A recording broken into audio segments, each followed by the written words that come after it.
حضرت ابو ہریرہ رضی اللہ عنہ سے روایت ہے کہ رسول اللہ صلی اللہ علیہ وسلم تبوک کی طرف اپنے سفر میں ظہر اور عصر کو جمع فرمایا کرتے تھے۔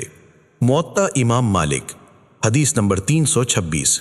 حضرت معاذ بن جبل رضی اللہ عنہ سے روایت ہے کہ یقیناً وہ صحابہ کرام رضی اللہ عنہم رسول اللہ صلی اللہ علیہ وسلم کے ہمراہ غزوہ تبوک کے سال یعنی 9 ہجری میں سفر جہاد میں نکلے تو رسول اللہ صلی اللہ علیہ وسلم ظہر اور عصر اور مغرب اور عشاء کو اکٹھا کرتے رہے۔ حضرت معاذ رضی اللہ عنہ کہتے ہیں کہ ایک دن آپ صلی اللہ علیہ وسلم نے نماز کو مؤخر کیا، پھر آپ باہر تشریف لائے، پھر آپ نے ظہر اور عصر اکٹھی پڑھائی، پھر خیمے وغیرہ میں چلے گئے، پھر تشریف لائے اور مغرب اور عشاء اکٹھی پڑھائی، پھر فرمایا بلا شبہ تم کل جلد ہی تبوک کے چشمے پر پہنچ جاؤ گے انشاءاللہ، چنانچہ تم اس تک ہرگز نہیں پہنچ سکو گے یہاں تک کہ دن چڑھ جائے، یعنی دن کا سورج خوب بلند ہو جائے، تو تم میں سے جو کوئی ہم سے پہلے اس پر پہنچ جائے تو وہ اس میں سے ہرگز کچھ بھی نہ چھوئے یہاں تک کہ میں آ جاؤں۔ حضرت معاذ رضی اللہ عنہ نے کہا کہ جب ہم اس تک پہنچے تو ہم سے پہلے ہی 2 آدمی اس پر پہنچ چکے تھے اور تبوک کا چشمہ تھوڑے سے پانی کے ساتھ چمک رہا تھا، یعنی اس کا پانی سورج کی شعاؤں سے چمک رہا تھا یا وہ تھوڑا تھوڑا بہہ رہا تھا۔ رسول اللہ صلی اللہ علیہ وسلم نے ان دونوں سے دریافت فرمایا کیا تم نے اس کے پانی کو چھوا ہے اور ہاتھ لگایا ہے؟ انہوں نے کہا کہ جی ہاں، تو رسول اللہ صلی اللہ علیہ وسلم نے ان دونوں کو سرزنش کی اور برا بھلا کہا، اور جو اللہ کو منظور تھا ان سے کہہ دیا۔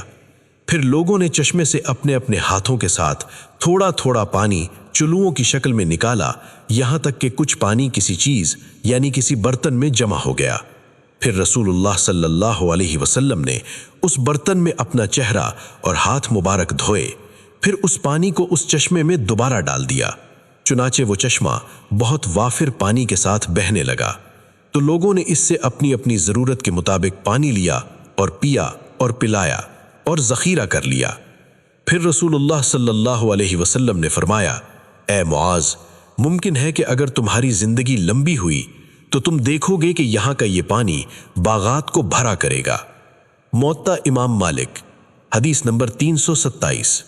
نافع رحمہ اللہ سے روایت ہے کہ حضرت عبداللہ بن عمر رضی اللہ عنہما نے کہا کہ جب رسول اللہ صلی اللہ علیہ وسلم کو چلنے کی جلدی ہوتی تو آپ صلی اللہ علیہ وسلم مغرب اور عشاء کو جمع کر لیتے تھے۔ موطا امام مالک، حدیث نمبر 328۔ حضرت عبداللہ بن عباس رضی اللہ عنہما سے روایت ہے کہ رسول اللہ صلی اللہ علیہ وسلم نے ہمیں ظہر اور عصر بھی اکٹھی پڑھائیں اور مغرب اور عشاء بھی، اور ان کو بغیر کسی خوف اور بغیر کسی سفر کے جمع فرمایا۔ موطا امام مالک، حدیث نمبر 329۔ نافع رحمہ اللہ سے روایت ہے کہ جب عمرہ یعنی گورنر اور حکومتی عہدیدار مغرب اور عشاء کو بارش کے موقع پر جمع کرتے تو حضرت عبداللہ بن عمر رضی اللہ عنہما بھی ان کے ساتھ یہ نمازیں جمع کر لیتے تھے۔ موطا امام مالک، حدیث نمبر 330۔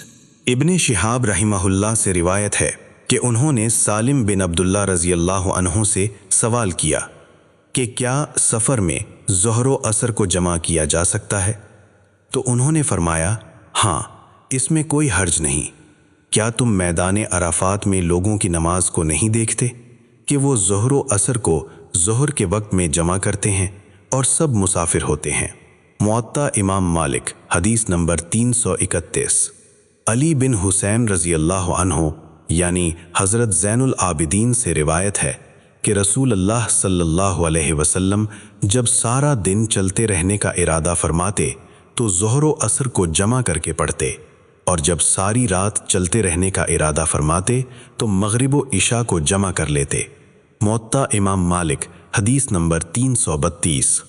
خالد بن اسید رحمہ اللہ کی اولاد میں سے ایک شخص یعنی امیہ بن عبداللہ رحمہ اللہ سے روایت ہے کہ انہوں نے حضرت عبداللہ بن عمر رضی اللہ عنہما سے سوال کیا، کہا کہ اے عبد الرحمن، یہ حضرت ابن عمر رضی اللہ عنہما کی کنیت ہے، بے شک ہم قرآن مجید میں نماز خوف کا اور نماز حضر کا تذکرہ تو پاتے ہیں لیکن نماز سفر کا ذکر نہیں پاتے، تو پھر اسے پڑھتے کیوں ہیں؟ حضرت عبداللہ بن عمر رضی اللہ عنہما فرمانے لگے کہ اے بھتیجے،